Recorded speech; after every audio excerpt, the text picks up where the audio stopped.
اللہ کے نبی صلی اللہ علیہ وسلم نے سوچا کہ جب مجمع بڑھے گا، لوگ زیادہ ہوں گے اور 5 وقت کی نمازیں ہیں، ہر ایک وقت میں لوگوں کا اجتماع مشکل ہے، لوگوں کو بھول بھی ہو سکتی، لہذا کوئی ایسا طریقہ ہونا چاہیے کہ جس میں سارے مسلمان ایک ساتھ جمع ہو سکیں۔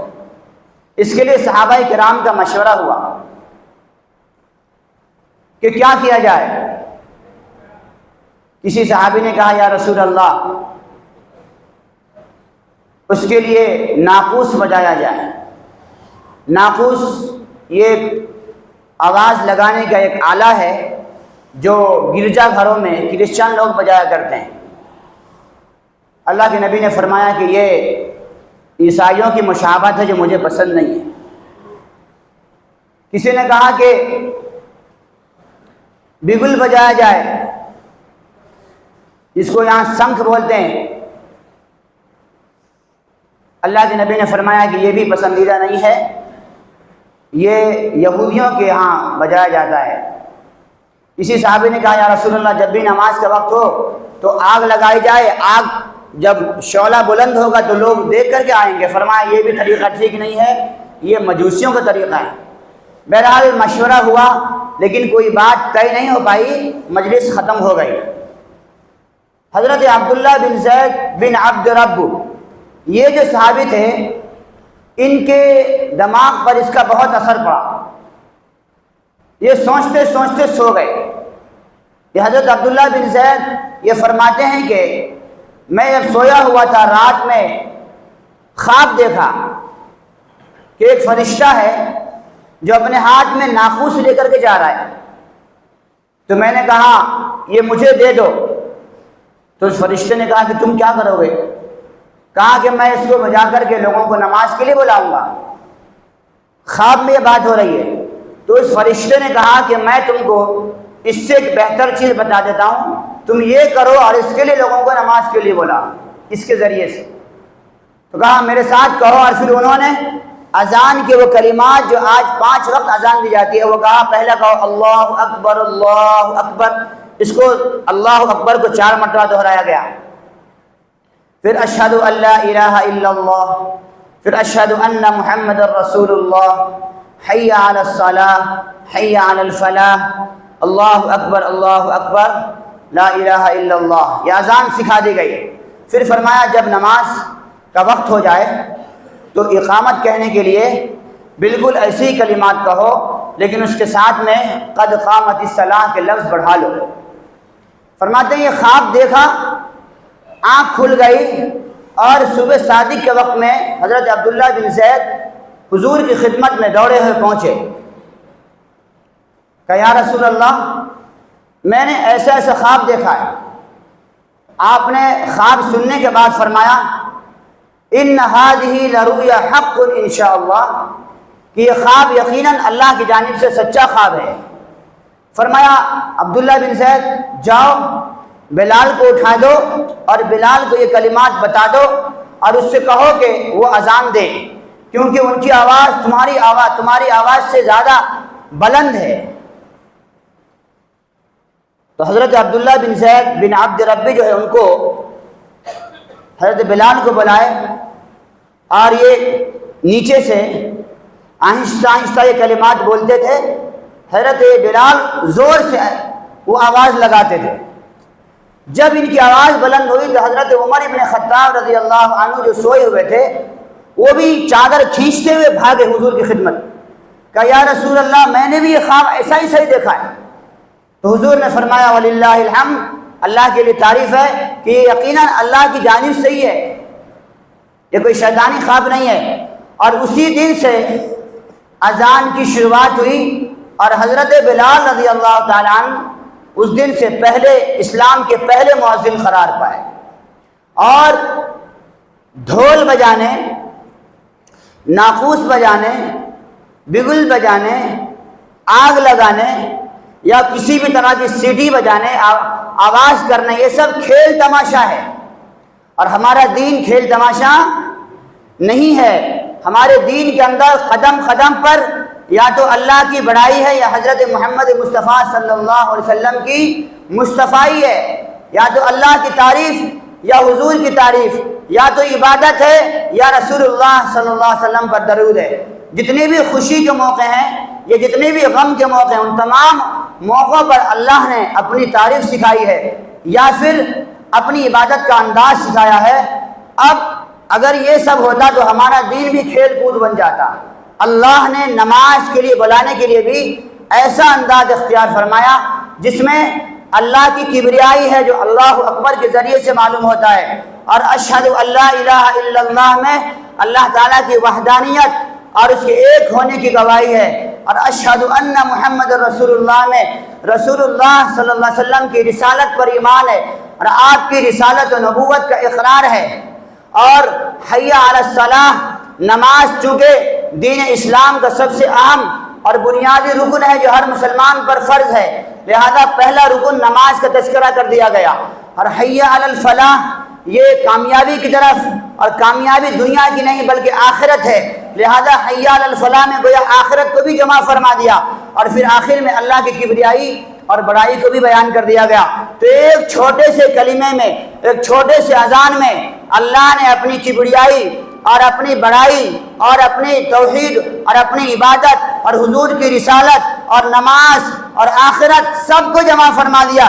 اس لیے اس کو فرمایا نماز دعوت تامہ ہے، یہ اذان جو ہے دعوت تامہ، یہ مکمل دعوت ہے، یہ بھرپور دعوت ہے، اور ایسی دعوت ہے کہ جب آدمی یہ کہتا ہے اور جہاں تک اس کی آواز جاتی ہے ہر چیز اس کے لیے مغفرت کی دعا کرتی ہے۔ اس لیے قرآن کریم میں جو وَمَنْ أَحْسَنُ قَوْلًا مِّمَّنْ دَعَا إِلَى اللَّهِ، اس آیت میں کے تحت علماء مفسرین نے لکھا ہے، علامہ ابن کثیر نے اس آیت کی تفسیر میں لکھا کہ اس سے مراد اذان ہے، کیونکہ یہ مکمل دعوت ہے، اور پورے اسلام کا خلاصہ اللہ تعالیٰ نے اس اذان میں پیش فرمایا۔ بہرحال تو یہاں سے دوسری چیز شروع ہوئی، اور یہ پہلے سن کی ہے، یعنی ہجرت کے پہلے سال میں یہ سارے واقعات پیش آئے ہیں، اور اسی سال سے یہ اذان کے جو سلسلہ ہے وہ شروع ہوا، اور آج تک وہ سلسلہ قائم ہے۔ یہاں پر رک کر کے تھوڑی سی بات ہمیں اور کچھ اور کہنی ہے آپ کے سلسلے میں۔ پہلی بات تو یہ ہے، اللہ کے نبی صلی اللہ علیہ وسلم نے یہ خواب نہیں دیکھا۔ خواب کس نے دیکھا؟ خواب کس نے دیکھا؟ صحابہ نے۔ اذان بھی حضور نے کبھی نہیں دیے، حضور سے کبھی اذان دینا ثابت نہیں ہے۔ حضور نے بتایا، سکھایا، حکم فرمایا، حضور امام تھے، حضور نے کبھی اذان نہیں دی۔ یہ کیوں ہوا ایسا؟ اس لیے کہ اللہ کے نبی صلی اللہ علیہ وسلم دنیا میں اللہ کا پیغام لے کر کے آئے تھے۔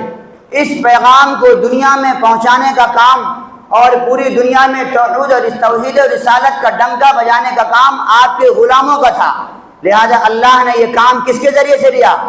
غلاموں کے ذریعے سے، صحابہ کے ذریعے سے لیا۔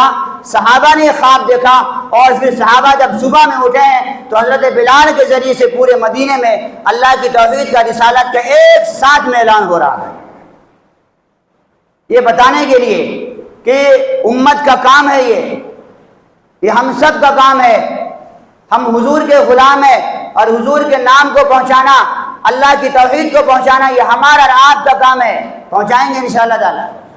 اب یہاں پر تھوڑا سا حضور نے فرمایا جاؤ حضرت بلال کو سکھاؤ اذان، کیونکہ وہ تم میں سب سے زیادہ بلند آواز والے ہیں۔ بہت سارے بیوقوف یہ کہتے ہیں کہ حضرت بلال کی زبان میں لکنت تھی، صاف نہیں، وہ سب جھوٹ باتیں پھیلائی گئی ہے۔ حضرت بلال رضی اللہ عنہ بہت بہترین اذان دینے والے ہیں، بہت خوبصورت آواز والے۔ جب تک حضرت بلال دنیا میں تھے، بلکہ حضور جب تک دنیا میں تھے، اللہ کے نبی صلی اللہ علیہ وسلم کی وفات تک حضرت بلال ہی اذان دیا کرتے تھے۔ نائب مؤذن حضرت عبداللہ ابن ام مکتوم تھے، جو تہجد کے وقت میں اذان دیتے تھے، تہجد میں اٹھانے کے لیے۔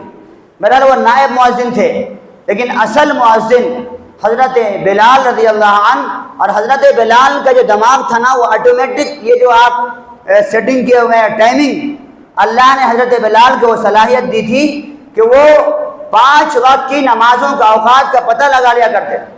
وہ اذان دیتے تھے اور آسمان کی طرف دیکھتے رہتے تھے کہ ظہر پڑھ لیا، اب عصر کا ٹائم کب شروع ہوگا، عصر نماز پڑھ لی، اب مغرب کا ٹائم کب شروع ہوگا، مغرب پڑھ لی، عشاء کا وقت کب شروع ہوگا۔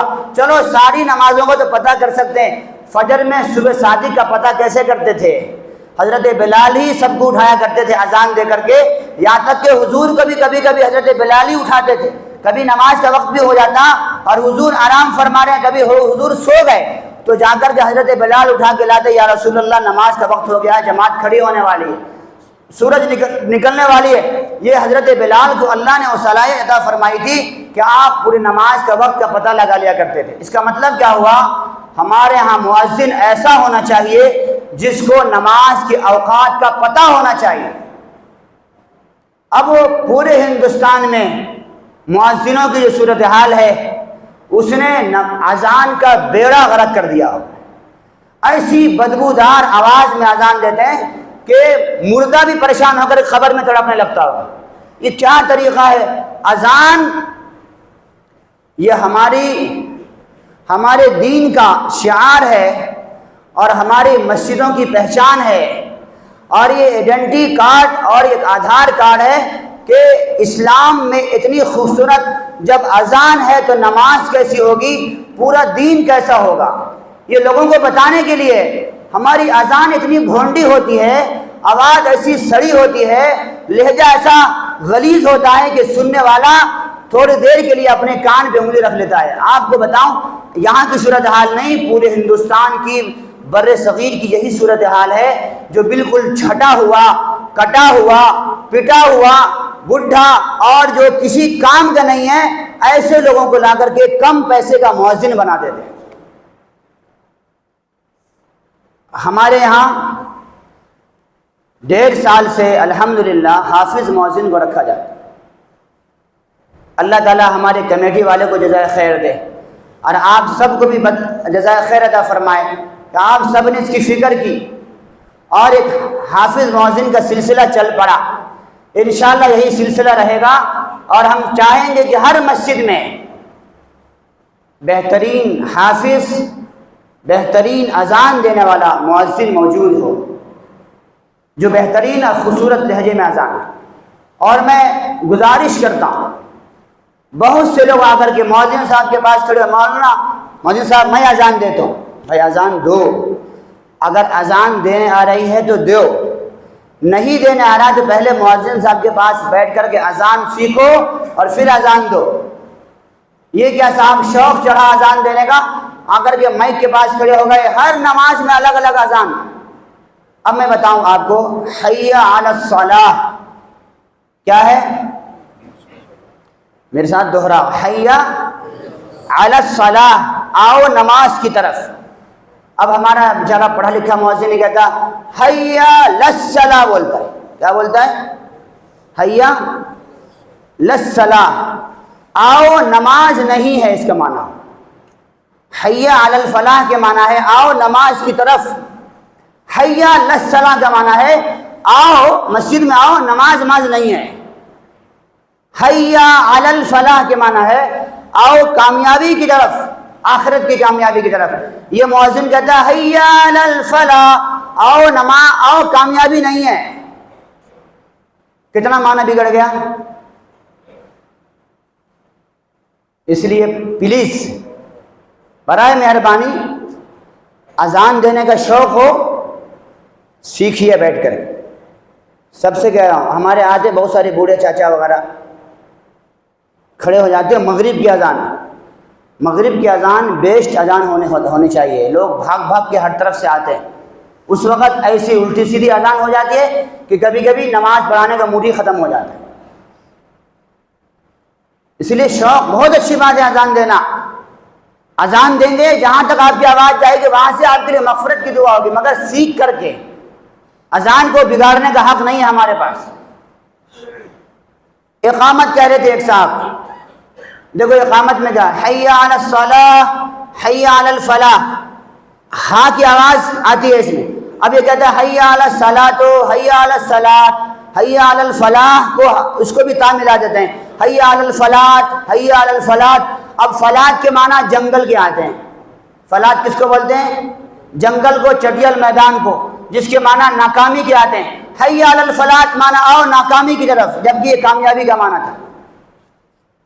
اللہ اکبر اللہ اکبر لا الہ الا اللہ ہے، یہ کہتا ہے لا الہ الا اللہ، آؤ خدا کے سوا کوئی معبود نہیں سوائے لات کے، وہی جو پوجا کرتے تھے لوگ. اس کتنا معنی بگڑ جاتا ہے. اس لیے اذان سیکھنا چاہیے، اقامت سیکھنا چاہیے.